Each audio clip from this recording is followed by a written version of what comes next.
In ambito medico e sanitario, il personale dell'accettazione triage nei pronto soccorso è tra i più esposti ad episodi di aggressione e per la prima volta in Veneto delle bodycam, cioè delle piccole telecamere indossabili, sono in dotazione in via sperimentale al personale dell'accettazione triage dei pronto soccorso di San Dona di Piave e di Portogruaro. Sono dispositivi indossabili che servono per registrare video e audio, li attiviamo nel caso di utenti aggressivi al triage. In questo caso l'operatore schiaccia questo tasto, prima avverte l'utente, prima che ci sia l'escalation di aggressività, lo avverte che sta per attivare il pulsante, questo diciamo, è il primo segnale di deterrenza. Se l'utente prosegue,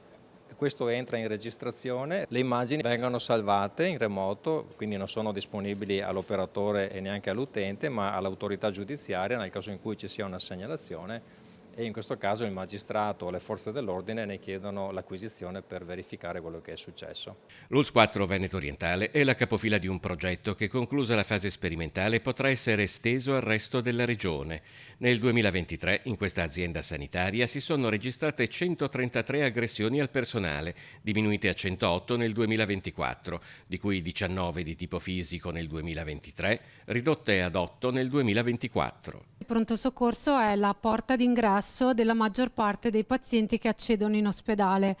ed è il punto in cui si può creare più contenzioso con le persone che accedono. Negli ultimi anni le aggressioni al personale sanitario sono aumentate di frequenza, rappresentando un allarme tale da spingere ad un inasprimento delle pene a livello nazionale. Un fenomeno che ha iniziato a preoccupare anche in Veneto ed è vario nelle circostanze e motivazioni che possono far degenerare verbalmente o nei casi peggiori fisicamente una situazione di potenziale tensione. Purtroppo per la natura stessa del pronto soccorso, a volte delle persone che sono agitate, che sono più aggressive nei nostri confronti, ci sta, è un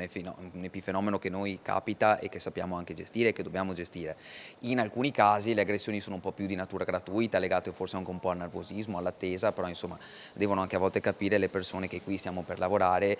l'utenza è tanta, noi l'impegno ce lo mettiamo per tutti e tutti vengono sempre, poi a tutti viene sempre garantita un'assistenza e una salute adeguata.